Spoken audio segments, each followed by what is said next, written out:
Advice or information given is strictly for entertainment purposes only. Also, the views and opinions expressed are not necessarily those of this station. Local and national sports talk that's fresh, in season, and FDA approved. If it's hot, you'll find it cooking with Jeff, Jay, and Kelly. They don't just stir the pot, they add more flavor than the other guys. Get ready to dig in and taste some Sports Skillet. Oh, tastes good.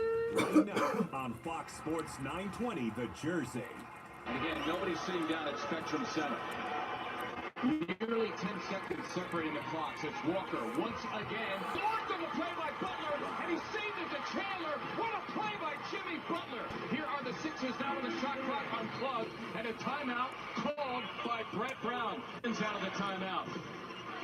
Butler's ball yet again, as it was at the end of regulation. Dwayne Bacon on him. Jimmy Butler. Can he win it here? It is Butler for the win. Yes! Butler buries the three with 3/10 of a second to go. Hornets without any timeouts. The prayer from Walker goes unanswered, and the Sixers win it! Wow! Jimmy Butler, you are a 76er. Yes, Jimmy Butler is a 76er. What a win for the Sixers last night. What is crack-a-lackin', everybody? Hi-yo, here we go on the Sports Skillet radio show. Thank you for joining us. However you are finding us, whether it be on the podcast, whether it be live on Fox Sports Radio 920 The Jersey, we appreciate you tuning in. We've got a jam-packed show for you. Of course, we got Jimmy Butler scoring 28 and winning his home debut versus the Jazz. Sixers win again last night. Eagles Saints, big win, big weekend for the Eagles because they need a win down in New Orleans desperately after losing last Sunday to the rival Dallas Cowboys. Should the Jets fire head coach Todd Bowles after a loss to Buffalo? And of course, we got the Survivor Series preview. Big show lined up, and of course, we're going to have John Forcade coming up. He's a former quarterback of the New Orleans Saints. We're going to be going on air with the coach Shane McGowan coming up in hour number 2 as well. Heels and Heroes, as we always have on Twitch as well. So you want to stay tuned because we got it all for you. We got an eclectic menu for you. You know, whatever you want to talk about, feel free to chime in. 609-919-9200 is the phone number. We are also live on YouTube. And we want to let you know that we will be covering some Sixers games this week. We will have live press conferences. We will have live commentary by myself down from the Wells Fargo Center. So again, you want to make sure and follow us on our social media sites, Facebook, Instagram, YouTube, Twitter, a whole 9 yards, because we will have live coverage of the Sixers. They are the talk of Philadelphia right now. And of course, we got a Studio Phil, we got Jeff, Michael, Mike, Alex here. So we got everybody that's going to chime in here. How's everybody doing this week? Jay. Yeah. You have abandoned your Philadelphia Eagles. There is not one piece of Eagles. Haven't abandoned them. You have raised the white flag. Not quite yet. Quite yet. The Eagles are hanging on by their fingertips. But I am wearing my Philly Sixers. Mike right next door to you, in the chair right there. He's rocking his Carolina Panthers always. So we know who the hot teams are in the studio right now, because I can't wear anything right now, neither can Mike. I mean, we've got, the Raiders and the 49ers here. I mean, we're like one of the two worst teams in the league right now. But Sixers are hot right now, obviously. Jimmy Butler is doing what Jimmy Butler does. Obviously, Carolina's coming off a thumping, but still, they have only 3 losses on the season. It's bounce back week. So, and you've got a chance against Detroit. Mm-hmm. So you've got a good shot there to, get back on the winning ways with Cam Newton and company. But for the Sixers, Jay, it's all peaches and cream, as Allen Iverson said. Right now everything is good except for the fact that the Sixers have a habit of getting up big, blowing the leads, and then having to somehow pull these games out. Well, as Kelly was texting me last night, she was saying the NBA basketball is a game of runs where one team will go on a run and the other team will go, and you kind of trade off runs, and that's been happening in the NBA. So, it's been annoying me because I will always text Kelly and I will tell her how frustrated I am that the Sixers are up by 15 or up by 18 or up by 12, and then all they have to do for the rest of the game is freaking play a little defense and score a little bit more, and they can put the other team out of their misery. And she's like, no, NBA's a game of runs, and they don't really play defense in the NBA. Although if you did play a little bit of defense, you wouldn't prevent the runs. It wouldn't kill you to play a little bit of defense. But I will give Jimmy Butler credit. He pulled off a miraculous play at the end of overtime near the end of overtime last night, just to be able to get to the ball, then to be able to keep it live, push it back into his teammate on the Sixers, and it was just an absolute both ends of the court. And then what's really cool is the little bet that he and JJ Redick have. So you can tell that the chemistry is coming along. The Sixers called a timeout, and JJ Redick went up to Jimmy Butler, and he said to Jimmy, he bet Jimmy that Jimmy wouldn't have the courage to end it in overtime, and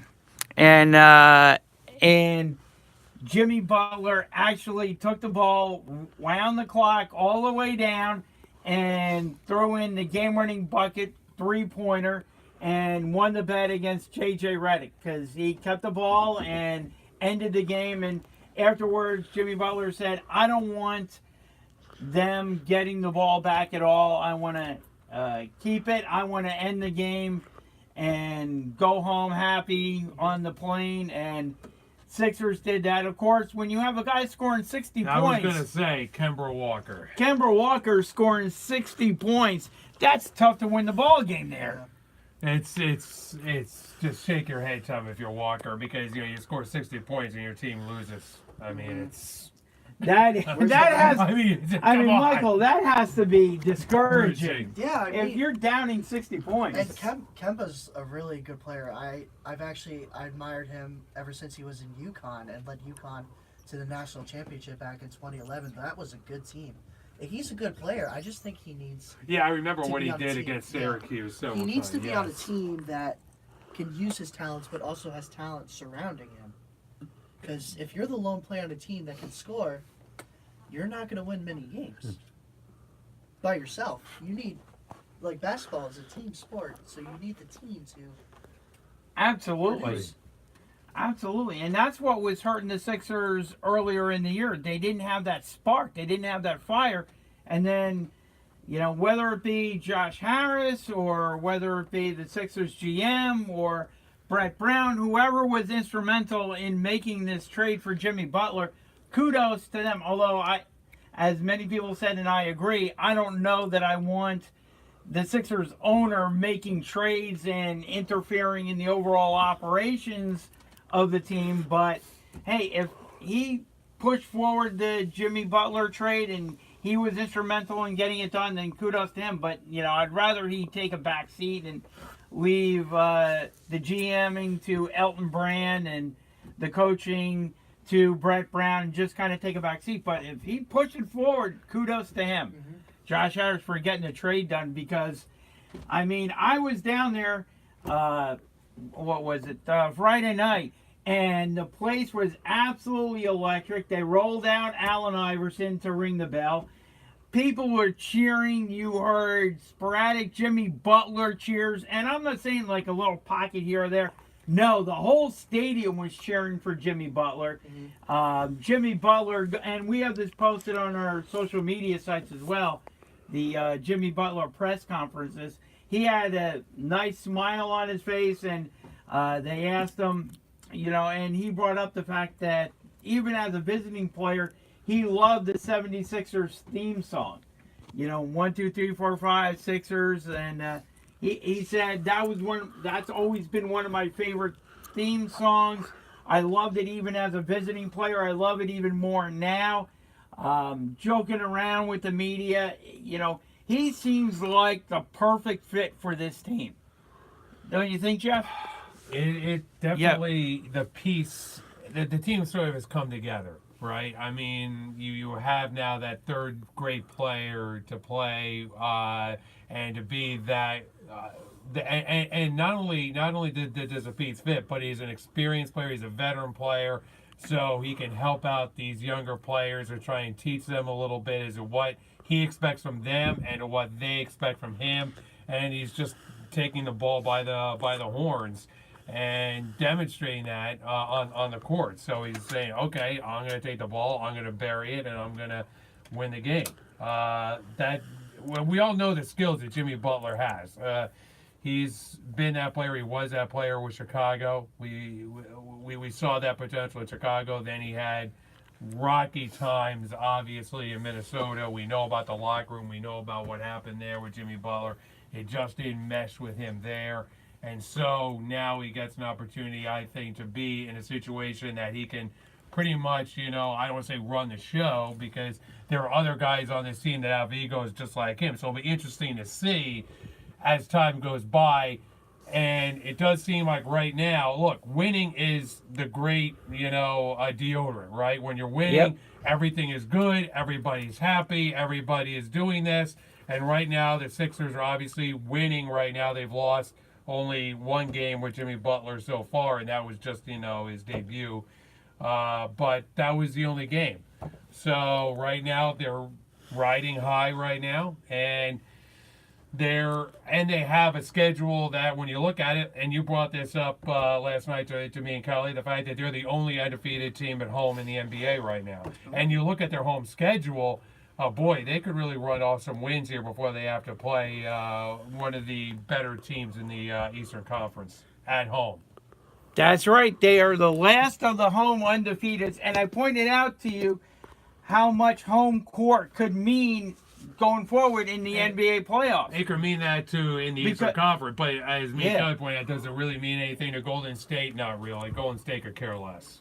You'd think so, but I'm telling you, Golden State, and we may talk about this a little bit more coming up, but Golden State seems to be imploding right now. Hey, it's the right. See, this is the thing. This is the regular season. They're manufacturing drama. But here's the thing. You guys keep saying that, and let me tell you, Kelly's not worried. Kelly's not worried at all about Golden State. That used to be the only reason why I don't watch the NBA.